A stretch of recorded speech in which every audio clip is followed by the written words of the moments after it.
बिस्मिल्लाहिर्रहमानिर्रहीम अल्हम्दुलिल्लाहि रब्बिल आलमीन वल आक़िबतु लिल मुत्तक़ीन अस्सलातु वस्सलामु अलैका या रसूल अल्लाह।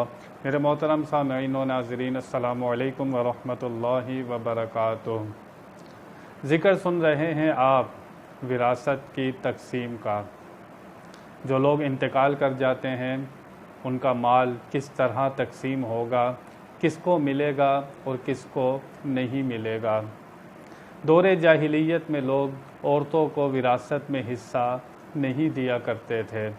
अल्लाह ताला ने उसकी कुरान पाक में मज़म्मत फरमाई और फरमाया ये वैसा ही गुनाह है जैसे नमाज छोड़ देना गुनाह है, कि जिसका हिस्सा हो उसको नहीं देते तो तुम अपने लिए गुनाह जमा करते हो।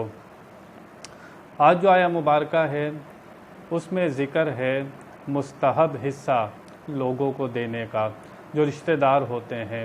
अखलाकी तौर पर अल्लाह फरमाता है व इज़ा हदरल किस्मत उलुल कुर्बा वल यतामा वल मसाकीन फर्ज़ुक़ूहुम मिन्हु वक़ूलू लहुम क़ौलन मअरूफ़ा। मिसाल के तौर पर अगर शोहर का इंतकाल हो जाए, उसका जो माल है, अगर बेटा है तो बेटे को मिलेगा, बेटी है तो बेटी को मिलेगा, वालिदैन है तो वालिदैन को मिलेगा, लेकिन शोहर की जो बहन है वो महरूम रहेगी, उसे नहीं मिलेगा, क्योंकि जो उसका माल था इनको मिल गया। शरीयत ने जो मुकर्रर किया था कि इनको पहले देना है और दूर वालों को बाद में देना है, तो करीब वाले मौजूद थे तो उनको पूरा हिस्सा मिल गया, दूर वालों को नहीं मिलेगा। तो शरीयत मना भी नहीं करती कि वो लोग महरूम हो जाते हैं। लेकिन आज जो आया मुबारका है उसमें अल्लाह ताला ने एक ऐसा बयान फरमाया कि किसी का दिल ना टूटे। जब तुम विरासत तकसीम कर रहे हो, अगर तुम्हारे सामने वो लोग भी आ जाएं कि जो लोग मिस्कीन हो, यतीम हो। मिसाल के तौर पर शोहर की बहन थी, उसको हिस्सा नहीं मिला।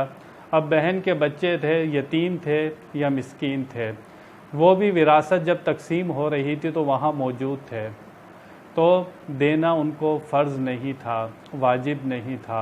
लेकिन अल्लाह फरमाता है अगर मिस्कीन और यतीम वहाँ पर मौजूद हों तो कुछ ना कुछ उनकी भी मदद कर दो। देना वाजिब नहीं है, मुस्तहब है, इखलाकियात की बात है। आप खाना खा रहे हों और आपके सामने आपके रिश्तेदार और वो लोग गरीब लोग आ जाएं और आप खाना खा रहे हो, उनको पूछोगे या नहीं पूछोगे? पूछोगे ना कि आओ भाई खाना खा लो। जब विरासत तकसीम हो रही हो, मिस्कीन और यतीम भी तुम्हारे सामने आ जाएं, अगर कुछ उनकी भी मदद कर दोगे तो ये बहुत अच्छा काम करोगे। गुनाह नहीं है तुम पर अगर उनको नहीं देते, लेकिन अगर दे दोगे तो बहुत अच्छा काम करोगे। अल्लाह फरमाता है वइज़ा हदरल किस्मत उलुल कुर्बा वल यतामा वल मसाकीन फर्ज़ुक़ूहुम मिन्हु वक़ूलू लहुम क़ौलन मअरूफ़ा। अल्लाह फरमाता है जब हाजिर हो जाएं, जब विरासत तकसीम हो रही हो, करीब के रिश्तेदार, उनके अंदर यतीम भी हो, मिस्कीन भी हो, फर्ज़ुक़ूहुम तो दो उन्हें भी, मिन्हु वक़ूलू लहुम क़ौलन मअरूफ़ा, और उनके साथ अच्छी बात करनी है, अच्छी बात भी करनी है और कुछ ना कुछ उनकी मदद भी करनी है। किनकी मदद करनी है? जिनका विरासत में हिस्सा नहीं बन रहा था, लेकिन वो मिस्कीन भी थे, यतीम भी थे, तुम्हारे रिश्तेदार भी थे। अगर वो विरासत की तकसीम के वक्त आ गए हैं तो उनको भी कुछ ना कुछ उनकी मदद कर देना और उनसे अच्छी बात करना। अल्लाह फरमाता है वक़ूलू लहुम क़ौलन मअरूफ़ा। ऐसा प्यारा दीन आपको कहीं नहीं मिलेगा। ये ऐसा प्यारा दीन है, ये तो कहता है कोई ऐसा जुमला भी ना बोलो कि किसी का दिल टूट जाए। ये किसी पर जुल्म करने की इजाज़त कहाँ से देगा?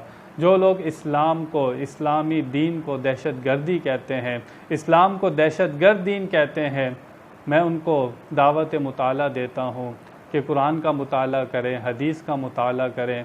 आपको पता चलेगा कि अल्लाह ताला कितना पसंद फरमाता है कि लोग आपस में अच्छी तरह रहें, रहम दिली का मुज़ाहिरा करें, अच्छे अखलाक का मुज़ाहिरा करें। ये दीन हमें सिखा रहा है।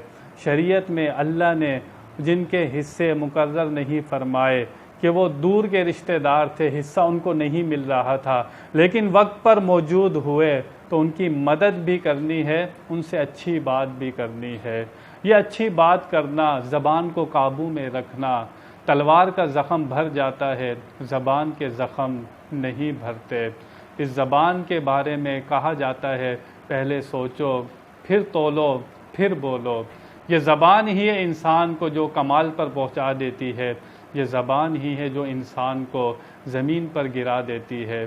तो जिसकी ज़बान अच्छी हो जाती है वो सोच समझ कर बोलता है, कोई लफ्ज़ ऐसा नहीं बोलता कि सामने वाले के इंसान के दिल के टुकड़े हो जाएं, संभल कर बोलता है। और यही कुरान और हदीस की तालीम है। अल्लाह फरमाता है जब यतीम और मिस्कीन तुम्हारे सामने आ जाएं तो अच्छे जुमले बोलने हैं, अच्छा कलाम करना है, उनका दिल नहीं दुखाना। अगर उनकी मदद कर सकते हो तो उनकी मदद भी करना। आगे इसका मज़मून जारी है। आगे अल्लाह ताला बहुत वजाहत के साथ सूरह निसा में विरासत की तकसीम के अहकाम बयान फरमा रहा है कि बेटे को कितना मिलेगा, बेटी को कितना मिलेगा। हर एक के हिस्से जो हैं वजाहत के साथ बयान फरमाए जा रहे हैं। ये बयान सुनिएगा, इससे बहुत मालूमात आपको मिलेगी। अल्लाह ताला हमें दीन मतीन पर अमल करने की तौफ़ीक़ अता फ़रमाए। व आखिरु दावाना अनिल हम्दुलिल्लाहि रब्बिल आलमीन।